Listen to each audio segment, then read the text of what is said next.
Our whole family was planning a vacation trip together, but when my husband's childhood friend, Mallory, found out, she pleaded to join us. Without a second thought, Henry cancelled my plane ticket and gave it to her instead, arranging for me to travel on a hard seat in a 36-hour train ride. I looked over at my in-laws, and to my surprise, they all agreed with my husband's decision. So, I went along with the plan, I took my train ticket, and traveled west. I ended up staying away for 3 months, and the whole family was thrown into a panic. It was rare for my husband to get an extended vacation, so our family decided to go on a long trip together. I had started planning everything 6 months in advance, selecting destinations, creating an itinerary, and booking everything. Since everyone in the family was so hands-off, I ended up in charge of flights, hotels, meals, and all activities. I didn't mind doing the work. It would be worth it as long as everyone was happy. Flights were hard to book, so I reserved tickets for the whole family early on. When my sister-in-law mentioned she had never experienced first class, I even paid out of pocket to upgrade everyone. Just before we were set to leave, my husband suddenly told me Mallory heard about the trip and wanted to join us. Our flight is full, so you'll need to take the train. I've already bought your ticket. He sent me an electronic ticket for the train on WhatsApp. What's the meaning of this? I asked. This is supposed to be a family trip, and you're bringing Mallory along? Of course. Mallory wants to come, so I have to bring her along, Henry replied. I was furious. When my sister asked to join us, you were very clear. This was a family trip, and you didn't want to bring anyone from outside, and just to have fun together. Now that Mallory wants to come, you agree immediately? Mallory and your sister are different, he said.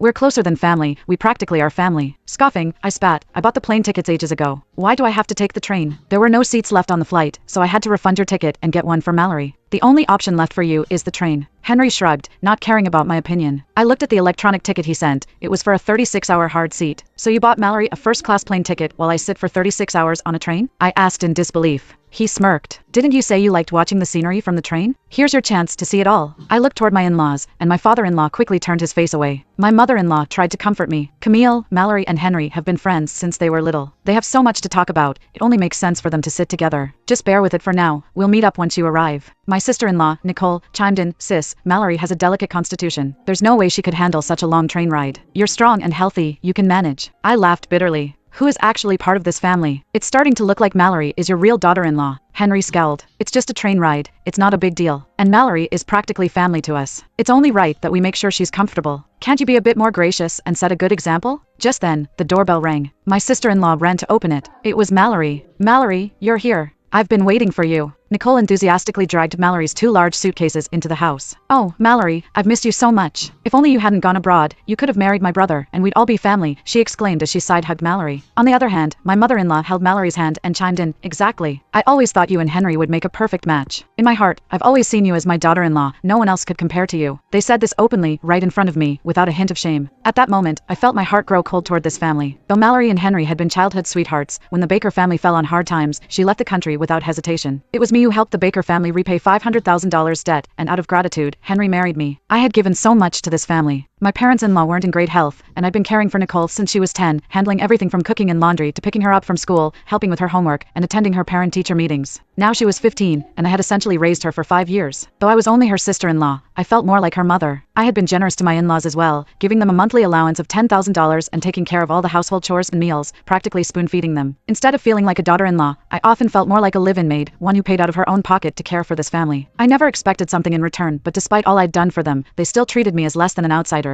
Mallory walked up to me with a smug smile. Sorry, Camille. If I hadn't suddenly decided to join, you wouldn't have missed out on the plane ticket and been stuck with a train seat. At first, I thought I'd skip the trip since there weren't any tickets, but Henry said he'd handle it. I didn't expect he'd make you take the train, though. I even offered to take the train myself, but Henry was worried about me sitting alone for so long. So, I guess I have to thank you for taking the inconvenience. Nicole looped her arm affectionately around Mallory's. Exactly. There are all kinds of people on trains, and if a girl like you were targeted by some creeps, what would we do? Camille, on the other hand, has such a fierce look, like a warrior. She'd scare them off in no time. When she finished speaking, the two of them burst into laughter. Seeing the anger on my face, Henry softened his tone. All right, I know this arrangement isn't ideal for you, but it's the best solution we have. Just last week, you were eyeing that bag you wanted. Why not go ahead and get it? I held out my hand. Sure, $5,000. That's so expensive. I already agreed you could get it, but now you want me to pay too? Don't push it, he snapped. I smirked and sarcastically spat. Since when do I need your permission to spend my own money? How much do you even earn in a month? At that instant, his face flushed in embarrassment. That's not fair. His monthly salary was only $3,000, while I earned $100,000. His salary didn't even cover his own expenses. I'd been supporting this household from the start. When we got married, he didn't give me any dowry. I paid off that $50,000 debt and even added $30,000 as a wedding gift, plus I bought our house. This comfortable life they now enjoyed was all thanks to me. If they loved Mallory that much, then they could have her as their daughter-in-law instead. Camille, hurry up and make dinner. It's already late, and everyone's hungry, my mother-in-law urged. I didn't reply to her and turned to Mallory with a smile. Mallory, you and Henry grew up together, so I assume you used to eat here a lot? Of course. Back then, Henry and I practically had every meal together, Mallory chirped. So, after all these years abroad, you must really miss Mom's cooking, right? I looked at my mother-in-law and continued, Mom, shouldn't you get started on dinner for Mallory? After speaking, I sat down on the couch and turned on the TV. Shortly after, Henry came over, annoyed. How could you make Mom cook? You know her health isn't great. Get up and make dinner. Feigning surprise, I replied, Mom, you're unwell? Is it serious? Why didn't you tell me? My mother-in-law snapped back, irritated. Who's unwell? I'm fine. Stop trying to curse me. Then why don't you want to cook for Mallory? Don't feel like it? I said in amusement. Instantly, her expression soured. Who said I wouldn't cook? She went to the kitchen and spent the next 2 hours preparing dinner. When it was ready, Nicole pulled Mallory into my seat. Sis, Mallory is a guest. You don't mind giving up your spot, right? My mother-in-law chimed in, handing me a bowl. If sitting at the edge is uncomfortable, why don't you take your plate to the kitchen and eat there? And while you're at it, clean up a bit. So now I wasn't even allowed at the table. No need. You all enjoy. My friend invited me out, so I'll eat with them. I flatly declined. Henry looked irritated. We're leaving for our trip tomorrow, and you're still going out? Did you pack yet? Don't you have hands? Why don't you pack? I argued back. Stunned by my response, he fell silent, and I headed out. I treated myself to a high-end dinner at a fancy restaurant, ordering steak, wine, and lobster. With my own money, I could dine wherever I wanted. I stayed out until well past midnight, enjoying my time. When I returned, the house was dark. Despite me being out so late, no one had called or texted to check in. Apparently, they had all gone to bed without a second thought. Feeling my way through the darkness, I entered the bedroom and sat on the bed, only to be startled by a piercing scream. Ah! I quickly turned on the light and saw Mallory lying in my spot. The sight made my blood boil. Without thinking, I slapped her across the face. Mallory burst into tears, and Henry sat up, shielding her. Why did you hit Mallory? We were just talking and must have fallen asleep accidentally. Oh, really? So you just accidentally ended up in bed together, holding each other? I huffed in anger. We were waiting for you. You were out so late, so Mallory stayed to keep me company. We talked for a while, and then we fell asleep. It's perfectly normal. Henry thundered. Then why didn't you call or text me? Too busy talking with your best friend? And you two couldn't wait in the living room and had to come to the bedroom? Henry scowled. You're being unreasonable, Camille. I was done arguing. I turned to Mallory. I'm back now, so why don't you leave? Or do you expect all three of us to share the bed? Ignoring my remarks, Mallory clutched her face and whimpered, Henry, it really hurts. Henry, filled with concern, replied, I'll get you some medicine. After they left the room, I immediately shut the bedroom door and locked it. Then I changed all the bed sheets and covers, put on earbuds, and went straight to sleep. The next morning, Henry stormed up to me, furious. What was that last night? I knocked for a long time, yet you didn't open the door. Mom and Dad woke up because of it. You did that on purpose, didn't you? Sneering, I deadpanned. Yes, I did it on purpose. I thought I'd give you a chance to sleep with Mallory. You should be thanking me. Hearing my words, Henry looked exasperated. Are you nuts, Camille? Why would I sleep with Mallory?